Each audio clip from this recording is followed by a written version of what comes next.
अभी मैंने खबर सुनी, अभी नई खबर, एक लड़के का ब्याह लगा, लड़की देखने गया, तो लड़की देखने गया तो लड़की तो देखा, सास को भी देख आया, है ना।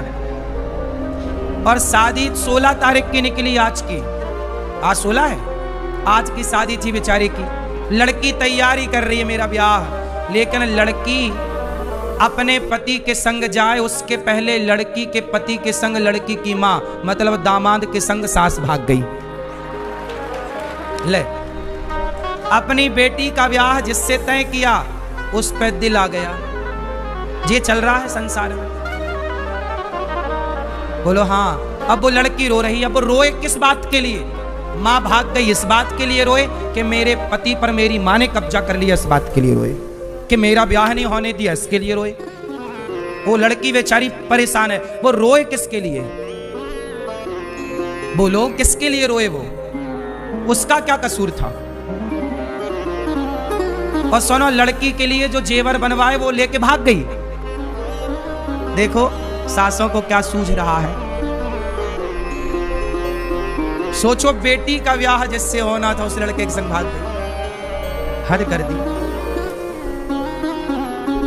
अब बताओ कि इन स्त्रियों से और इन लड़कों से समाज क्या सीखेगी? क्या सीखेगा उनका परिवार? क्या सीखेगा उनका गांव? क्या सीखेगा समाज?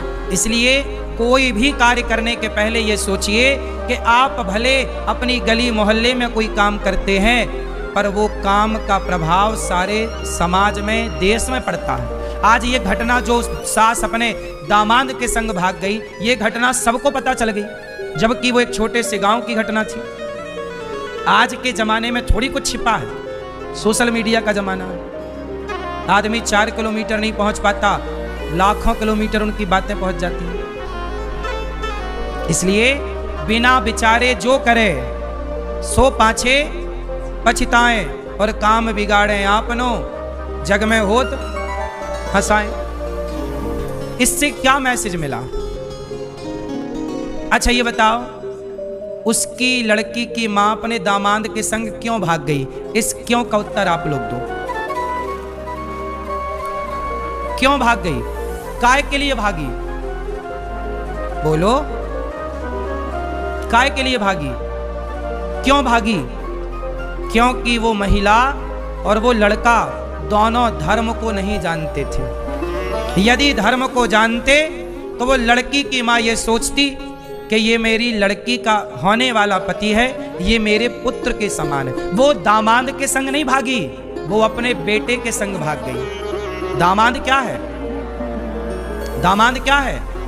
वो अपने बेटे के संग क्यों भाग गई? क्योंकि वो धर्म का ज्ञान, धर्म नहीं जानती। इसलिए कहता हूं, अपनी बेटी अपने बेटे को धर्म का पाठ पढ़ाओ। धर्म पढ़ना जरूरी है और यही तो धर्म है। उस लड़के ने काश पाठ पढ़ा होता कि ये तो मेरी मां है। सास तो मां होती है।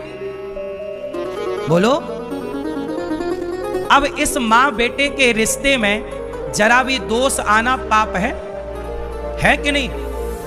स्पर्श करना तो पाप है साहब, सोचना भी पाप है या नहीं? लेकिन ना तो उस लड़के ने सोचा, ना तो उस लड़की की मां ने सोचा। और काहे भाग गई? अपनी वासनाओं के लिए। क्या था?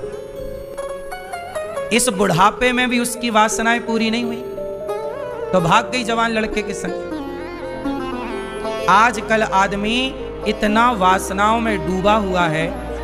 काम से, कल ही मैंने कहा था, अंधे कितने तरह के होते हैं। कामांध। जब काम सिर पर चढ़ता है, वासनाएं, तो व्यक्ति अंधा हो जाता है। इसलिए कहता हूं, अंधे मत होइए। अपने आप को सत्संग से जोड़ करके और अपने अंदर की बुराइयों को मारिए। मारना है, आपका कोई दुश्मन है। अब बताओ, अपने भीतर की वासनाओं के लिए अपनी बेटी के पति के संग भाग गई, तो वासनाओं को कंट्रोल किया होता, मार दिया होता अपनी इच्छाओं को, तो इस कलंक से बच जाती कि नहीं? अब वो भाग कर कहां जाएगी? वो भाग कर कहां जाएगी? पकड़ी जाएगी। क्या मुंह दिखा पाएगी? यहां भी बिगड़ गया उसका। अब समाज में क्या वो रह पाएगी? रहेगी तो किस मुंह से रहेगी? लोक भी बिगड़ गया और मरेगी तो यमराज जी बड़ा डंडा रखे होंगे उसके लिए। आ भगाता हूं तुझे दामान के साथ।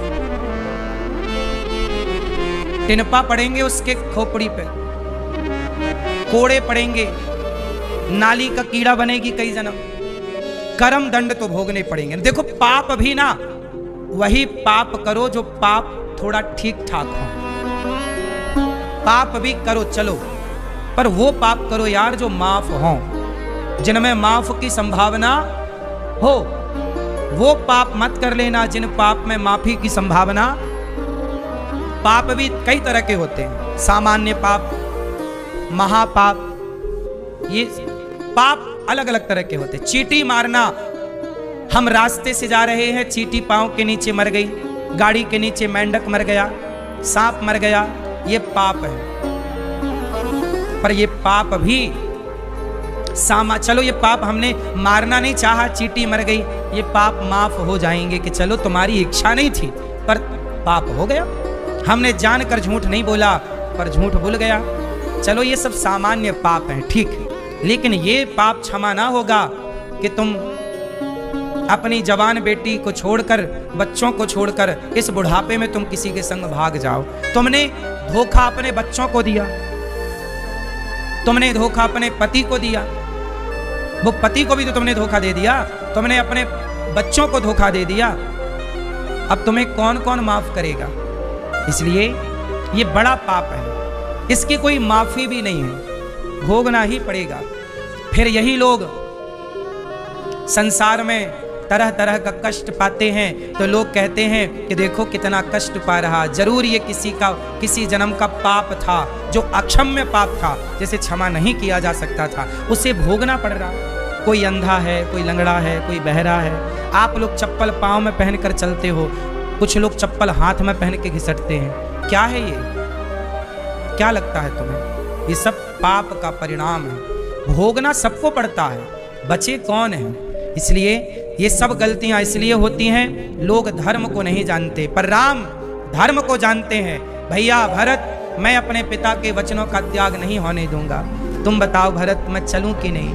भरत बोले तो क्या मुझे खाली हाथ भेजोगे? राम जी ने कहा क्या चाहते हो प्रभु, अपनी पादुका ही दे दो, कुछ तो निशानी दे दो। तब भरत जी ने, राम जी ने प्रहलाद के लिए नरसिंह का अवतार लिया। भगवान ने गोपियों के लिए वस्त्र का अवतार धारण किया, चीर बनकर खिंचे। आज भैया भरत के लिए भगवान राम खड़ाऊ बन जाते हैं, चरण पादुका।